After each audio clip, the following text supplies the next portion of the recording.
Hi, Candy from Blessed Life. This is my first live stream, so I have no idea if it's going to work or how it works. I just wanted to talk today. Well, actually, I wanted to do one for my other channel, which is Teacher Candy, and I had everything set up of what I wanted to say because I wanted to start like a once a week talk about VIP kid teachers and ESL online teachers, talk about things that we do that are good, things that we do that we found out don't work, and to warn people, warning, don't do this, don't do that. And for some reason, I have to wait 24 hours to use that one. But this channel, they're letting me live stream. I guess it's because it's been around a while and I've never gotten a ding or anything like that. So anyway, so what I thought I'd talk about today on here is on Sunday, if everything works, we want to have our first live stream, me and Jorge, and do home church. We have a different kind of idea about what church is and what how it should operate versus what you see in most traditional churches and denominational churches. And I just wanted to talk about that because it's kind of upside down. It's almost like within the denominational system, they've turned the church into a pyramid scheme where you have up at the top the people that are in charge of the denomination and make all the governing bodies and all that, and they get paid the most money. The money, goes up the triangle or the pyramid up to the top, and then down at the bottom where you have the people who are just your average everyday people who go to church. The money is coming from them and flowing up to them, flowing up from them, and it's kind of an upside down system. And if you read Acts, Romans, Corinthians, all through the New Testament, and even in the Old Testament, if you read how the system worked, it did not work the way it works today. For example, most churches you have, depending on the church, you're going to have a choir, or you're going to have a praise and worship leading, some kind of praise and worship people, and then you have the pastor who speaks, and then you might have a person who reads the Bible verses that the pastor picks, and you might also have a person who does announcements. And that's basically it. That's the only people that are allowed to open up their mouth in church. The only time that the people in the pews speak is when they can sing. There's no praise reports. There's no words of wisdom. There's no praying and laying hands for the sick unless they have an altar call at the end of the church. And some churches do have that. Some churches don't have that. And it does not work the way you see the church functioning in the Old and New Testament. Even in, Jesus got up and spoke and read the Torah. People would go into the temple and not the temple, into the synagogues, and they would read. And Jesus, who was just a little boy when he was 12 years old, he was teaching in the synagogue and people were listening to him. So it doesn't. Hi, Jacki! I wish this was two ways. Oh my gosh, an online friend. We've never actually met in person, but we've known each other for years and years and years. And she's there. So, hey, Jacki. I love you too, Jacki. So cool. Thank you. Thank you for being here. This is my first time, Jacki. I'm just kind of winging it. But anyways, back to Jesus was a kid and he was allowed to speak in the synagogues. And people gave words of wisdom in the New Testament church. People said, God told me this. And yes, they were people that were trusted. Thank you, Jacki. They were people that were trusted. They weren't, just some guy off the street that looked drunk, that they said, okay, get up and give a word of wisdom. It was somebody that they trusted and knew. But there was a lot of participants in the service in the New Testament.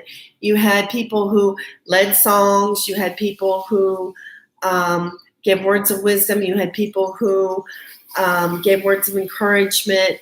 People who had testimonies. They wanted to share that something had happened for them, that God was working in their life. And it's just amazing how we've silenced all those voices in the church today.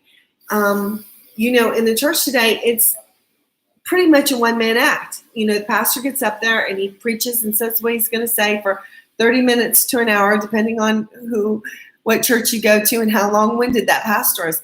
And we have teachers, and teachers, people do sit and listen to teachers, but the church was an active, moving thing, and everybody was able to participate. Everybody was able to speak. Everybody was able to share and give and participate in one way or another.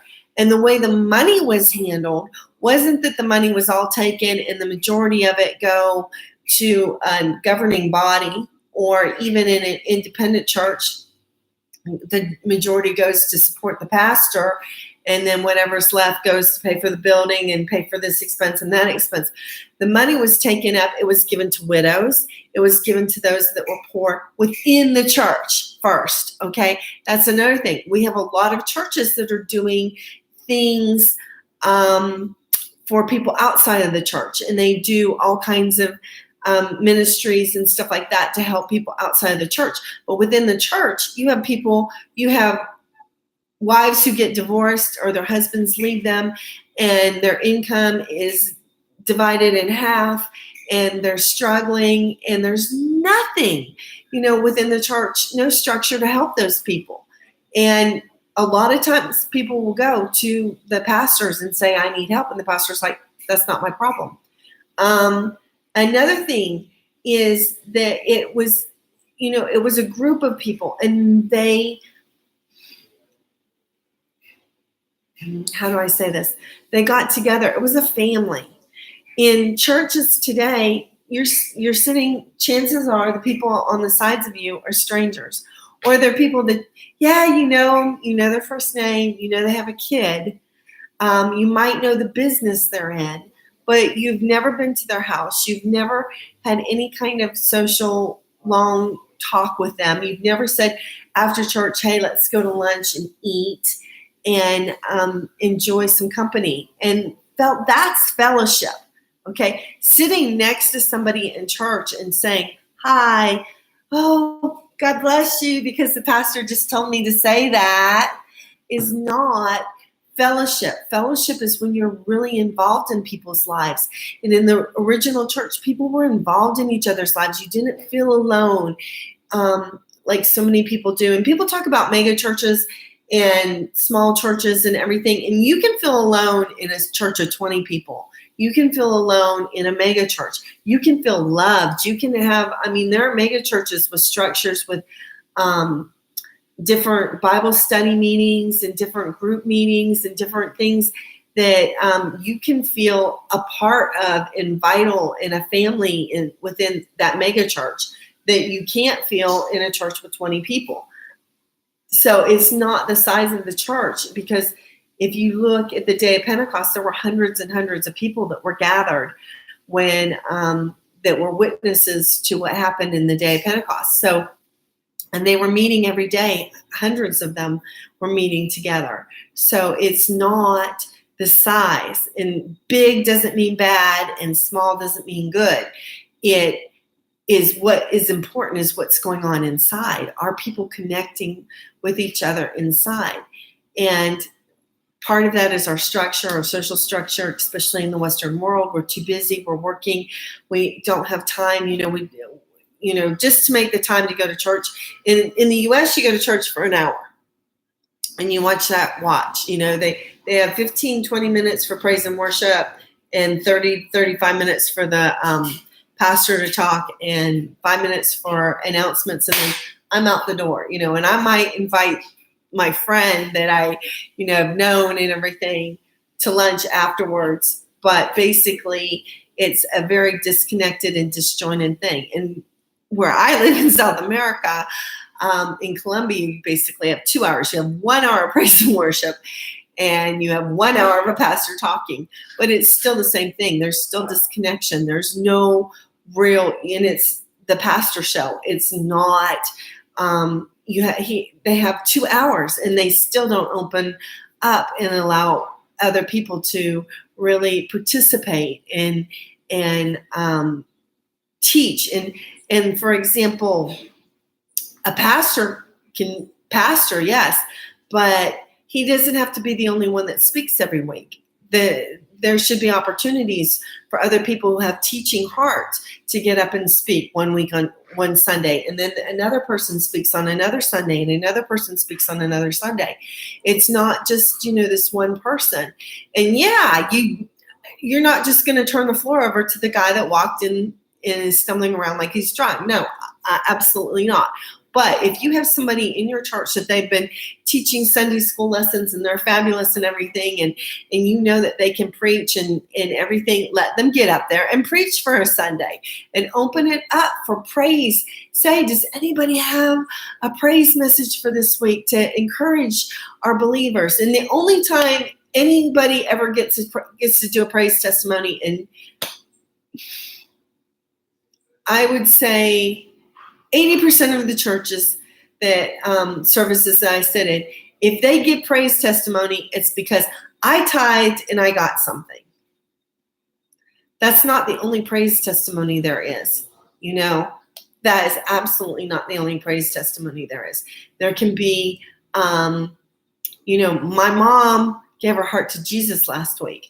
My son came home and he asked me to buy a Bible for him. He wants to read a Bible. That's a praise testimony. Okay. That's something to say, Lord, hallelujah. Thank you, Jesus. I've been praying for this for, 5 years. And now my son is, going to read the Bible. I want to go to church with you, Mom. And he's here today.